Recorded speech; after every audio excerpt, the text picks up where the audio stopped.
Пока они паслись, стадо диких быков заметило брошенного плачущего мальчика на обочине сельской дороги. Они подошли к нему из любопытства. И то, что произошло дальше, благодаря им, дало бедному мальчику новую жизнь. Это было в сумерках, на пустынной сельской дороге.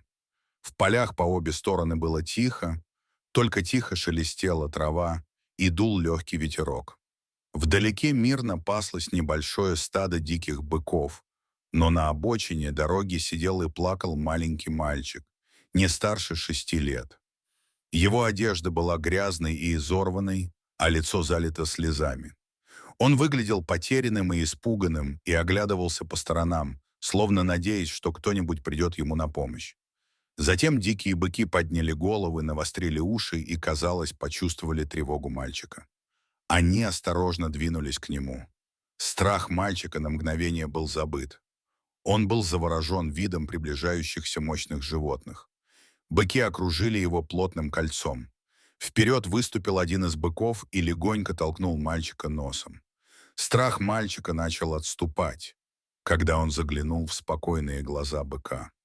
Он почувствовал на своем лице его теплое дыхание и постоянное, успокаивающее присутствие других быков вокруг него. Их общее спокойствие, казалось, передало ему некое послание. Он был в безопасности. Мальчик неуверенно протянул руку и коснулся морды быка. Он шмыгнул носом, вытер его тыльной стороной ладони и нерешительно погладил быка. Он ответил мягким покачиванием и опустил голову, чтобы мальчику было легче его погладить.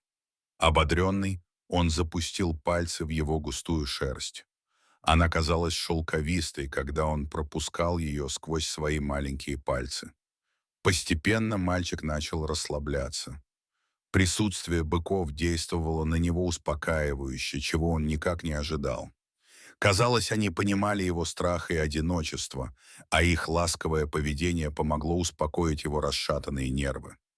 Мальчик прижался к быку и положил голову ему на плечо. Он больше не чувствовал себя одиноким.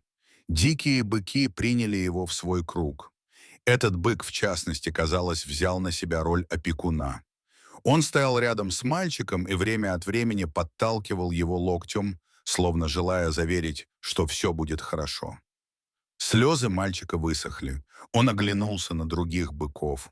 В их глазах отражались последние лучи заходящего солнца. С наступлением ночи температура воздуха понизилась, и сельская дорога погрузилась в темноту. Дикие быки почувствовали перемену и начали двигаться. Инстинкты заставили их искать укрытие. Быки легонько подтолкнули мальчика, словно призывая его следовать за ними. Мальчик, спотыкаясь, поднялся на ноги. Его маленькие ножки с трудом поспевали за ним, но он был полон решимости держаться рядом. После короткой прогулки быки свернули с дороги и направились к старому сараю, приютившемуся среди деревьев. Сарай был для них привычным пристанищем, местом, где они иногда искали убежище в суровую погоду. Мальчик последовал за быками и, спотыкаясь, вошел в сарай. Оказавшись внутри, он огляделся. Его глаза медленно привыкли к тусклому освещению. Сарай был наполнен приятным запахом сена и тихими звуками, издаваемыми устраивающимися на ночь быками. Он нашел в углу охапку соломы и свернулся на ней калачиком. Он чувствовал присутствие быка где-то поблизости. Мальчик закрыл глаза. Усталость взяла свое.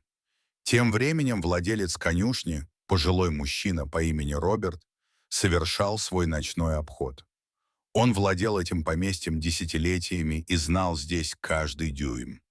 Приблизившись к сараю, он заметил знакомые очертания диких быков, видневшиеся сквозь открытую дверь. Он вошел внутрь, ожидая увидеть быков, сбившихся в кучу.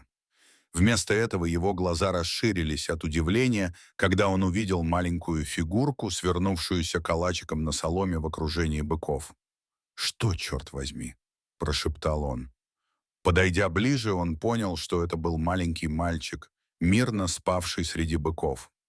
Один из быков встал над мальчиком, словно защищая его, повернул голову и спокойно посмотрел на Роберта.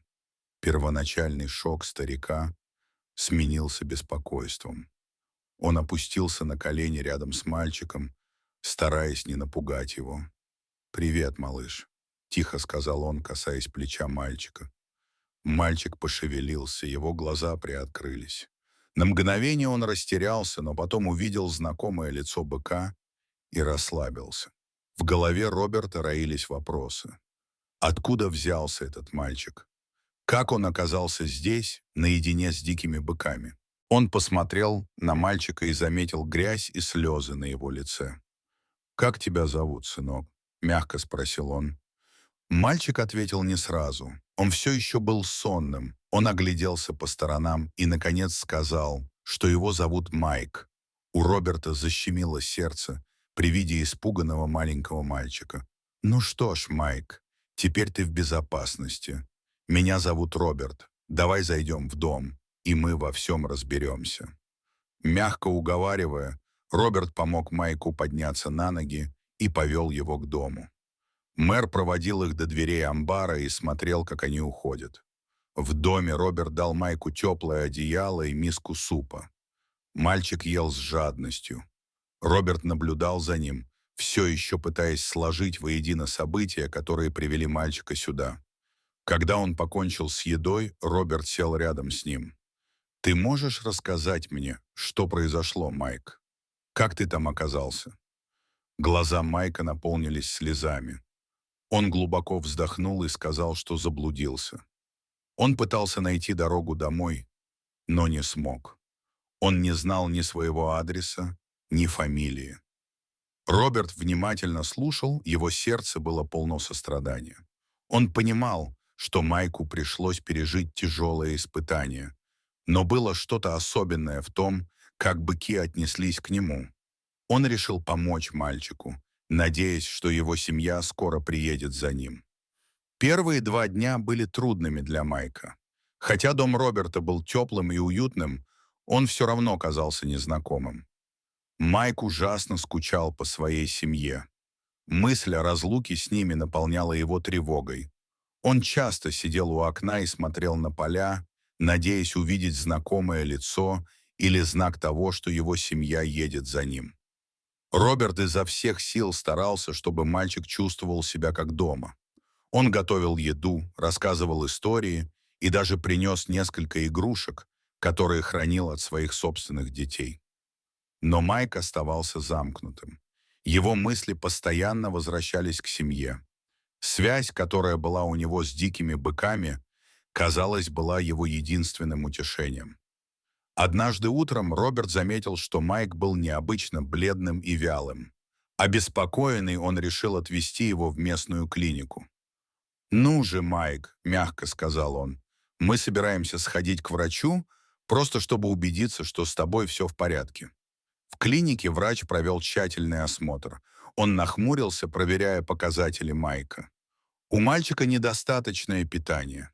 «Похоже, что он уже некоторое время страдает от этого», — сказал он, глядя на Роберта. «Ему нужно правильное питание и покой. Я выпишу ему витамины и пищевые добавки, но ему потребуется тщательный уход». Роберт кивнул. Он сказал, что сделает все, что потребуется. Врачу оставалось только сказать ему, что нужно Майку. Вернувшись домой, Роберт скрупулезно следовал указаниям врача. Он готовил питательную пищу и следил за состоянием Майка, чтобы тот получал достаточно витаминов и минералов. Буквально через несколько дней Майк стал немного сильнее. Его настроение улучшилось. Он стал меньше скучать по дому и даже начал гулять с быками. Роберт был благодарен за каждый день, который Майк проводил с ним. Они стали хорошими друзьями, а быки стали его лучшими спутниками.